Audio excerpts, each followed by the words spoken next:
কমু ভাই, আমার জীবনে আমার ওয়াইফ ছিল, আমার ওয়াইফও মারা গেছে, সুইসাইড করছে। বিগত আজকে 8 বছর যাবত আমি বিয়ে শাদী করি নাই ভাই। ভাই বেস্ট তুমি সমস্ত কাজকর্ম করে, মানে সেই গল্পটা তুলে ধরছে, হাতে পায়ে রক কেটে দেওয়ার দরকার। কি সমস্ত কাজ একটু বলবেন না? সমস্ত ওই যে আমি যে একজনের, আমার ওয়াইফ একজনের ভক্ত হইতেই পারে, সারপ্রাইজ যে তার দেখতে যায়, যদি তার বন্ধু বান্ধব যদি এই যে এরকম এই যে অকারেন্স করলো, ঠিক আছে, এই কারণে আজকে আমার ওয়াইফ সুইসাইড করলো। আজকে আমি দুলু মিয়া হয়ে গেলাম গা, এই সাইকো হয়ে গেলাম গা। কি কারণে? আমার বড়তে ওইভাবে ভালোবাসছি, ঠিক আছে। বাস্তব জীবনে, মানুষের জীবনে যেন এরকম কিছু না হয়। আর মামুন ভাইকে আমি ধন্যবাদ জানাই এরকম মুভি বানানোর জন্য, ঠিক আছে। মানুষের জীবনে যেন এরকম না ঘটে। আর এই ধরনের মানুষের ওয়াইফকে নিয়ে যদি এরকম কোনো সিন পাঠ করে, কোনো কথা নেই, হাতে পায়ে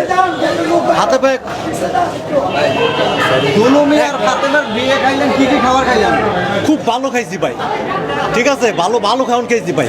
কিন্তু ভাই মিষ্টিটা কি বলুন ভাই, মিষ্টিটা একটা লজিক, ঠিক আছে। কিন্তু ভাই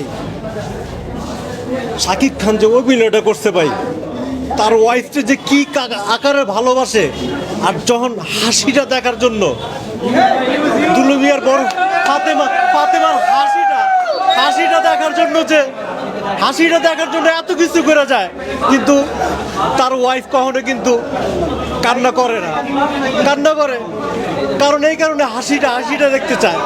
কিন্তু কি করব ভাই, কি করবো ভাই, আমার জীবনে আমার ওয়াইফ ছিল, আমার ওয়াইফও মারা গেছে, সুইসাইড করছে।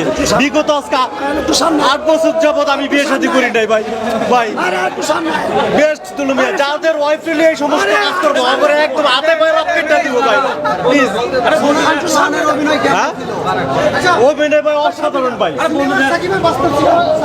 এটা একদম বাস্তব নেই, মারাই যাবে জনগণ। সাকিব তো সুপার রে, বাস্তব নেই ভাই, পুরো বাস্তব নেই। এটা আমার জীবনে কাহিনী তুলে ধরেন না, মানুষের জীবনে তুলে ধরেন না।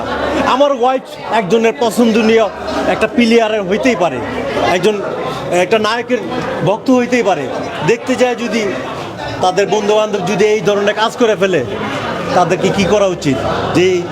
যে দুলু মিয়ার আজকে আসামি বানাইলো, তাদেরকে এই ধরনের কাজ করাই দরকার, একদম হাতে পায়ে রক কাটা দরকার। সাকিব খান বেস্ট।